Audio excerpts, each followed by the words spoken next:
આજુબાજુ રહેતા હોય ના ના આપણે આ 2 કલાક ઉભું રહેવામાં રાડ્યું પડી ગયા 2 કલાક ઉભું રહેવામાં રાડ પડી ગયા કે મારે કામ છે ને ફલાણું ઢેકણું તો ઓલા યુવાનો આપડા દેશ હાટું મરે રહ્યા 24 કલાક ખડીએ પગે ઉભા રહે આંખમાં ઢણકું નથી લેતા તો આ 2 ખાટું તો 5 દી આપણે અહીં ઉભું રહેવું પડે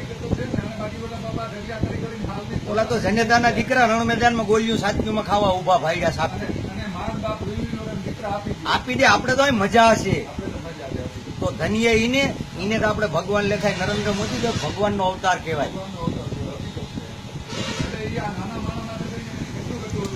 ગરીબ માણસ માટે એને કેટલી સહાય કરી એમ ખાતા રાખ્યો તો દેવભાઈ પોતે છે એ વડોપ્રધાન છે એનો ભાઈ છે એસટી નો ડ્રાઈવર છે તો એના ભાઈને એ વડો નો બનાવી દે પોતાને નતું હંગરતા આવડતું પણ નહીં ભારત દેશ હાટું લડે રહ્યો અને મોદી જે કામ કરે ને એ સત્ય ઘટના છે એમ